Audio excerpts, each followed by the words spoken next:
Professor David Lowe is a man of many parts. He is the inaugural director of Deakin University's Alfred Deakin Research Institute. And as head of ADRI, he's also linked to the Alfred Deakin Prime Ministerial Library. It's one of just a few of its type here in Australia. Well, one of the great things about the creation of the Alfred Deakin Research Institute is that it's also closely connected with the Prime Ministerial Library, which bears witness to the legacy of this wonderful man who is the outstanding figure, I think, in the early years and the creation of the Commonwealth of Australia. We're lucky to have such a setup because, well, firstly, there aren't many of them in Australia. There are libraries and institutes around the names of John Curtin, Bob Hawke and Gough Whitlam, but we're really the fourth. We add to that. All the other ones operate in a slightly independent way. There's no great sense of a network yet, although I'm hopeful that might kick in. But more generally, Alfred is surely deserving of this. Alfred's love of books and the way in which ideas influenced his thinking, his belief that politics should constantly be injected with new ideas, new thinking, the capacity to inject into policy influences from travels overseas, from books he'd read, a wide range of reading in both English and non-English languages. If anyone warrants the Prime Ministerial Library and the connection of the value of scholarship towards thinking and politics and policy, it's surely Alfred Deakin. So we're very fortunate to have a collection which includes a lot of his own personal books. For example, a series of French books that he read on one of his trips to London. You know, he just took a trunk of books with him, rather, which had him brushing up on his French during that voyage, but also a number of other prayer books, diaries and so on. Some of the works of Alfred himself, some of the things that he penned, are jointly held between us and the National Library of Australia. Some of it's been digitised, but not all of it. And that's where this collection remains so valuable. Generally, too, we're incredibly happy to bounce off the legacy of the man because his achievements were just so formidable and so impressive. One of the things I'd love to see, actually, looking forward, is perhaps an even more robust role for things like prime ministerial libraries in Australian life. Because if you look at the US scene, for example, these mega presidential libraries which house entire research programs, provide scholarships to visiting scholars, they're gravitationally pulling in the lives and achievements of others who worked around certain presidents, so they become a kind of gravitational spot for researchers to go to. It would be great to see a similar development perhaps occur in Australian life. And whilst we're not there yet, it may be that we're starting something with the Alfred Deakin Prime Ministerial Library. And, you know, Alfred certainly warrants that kind of attention for just how significant his achievements were.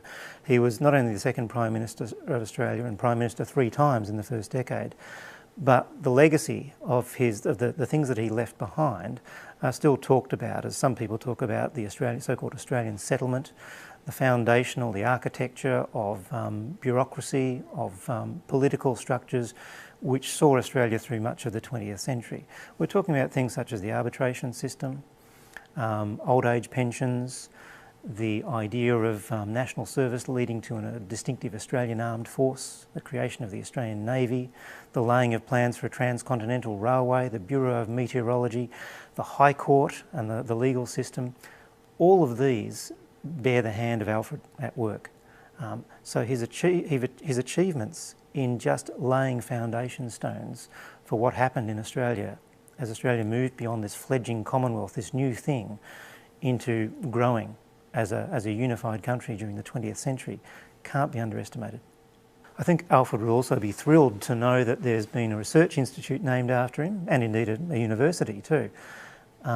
He, even in talking to his daughters, for example, always encouraged them to think broadly. He was encouraging his daughters to read non-Christian scripture and non-Christian writings too, whilst of course a Christian man himself. His travels, which took him to places such as the United States and India, before that kind of gravitating move towards England, which so many of his colleagues did as their first journey overseas. Alfred's inclination to see the region as a source of inspiration, ideas, and a necessity for Australians to know just showed that kind of hunger for information, that restless spirit, that restless mind, which is so well captured in the enterprises of a university. So again, I can't think of many other figures after whom a university should better be named. Alfred's journeyings to India are of perhaps special significance for his age and for that time. He was interested in India in multiple ways. One was in irrigation.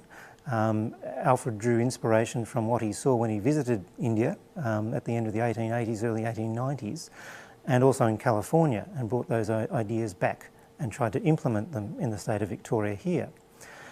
But it went beyond irrigation too. He was interested in the spirituality he saw at work in India, and he was interested in trying to imagine a future of Australian-Indian relations. In fact, his prediction was that Australia and India should logically develop a relationship that was multifaceted, have all sorts of strands of connections.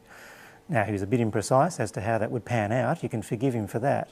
But he did see, by virtue of geography, by virtue of vigorous societies with keen approaches to spirituality, to thinking about futures of politics, to managing resources and so on, he did see lots of connections that should fall into place as both countries grew.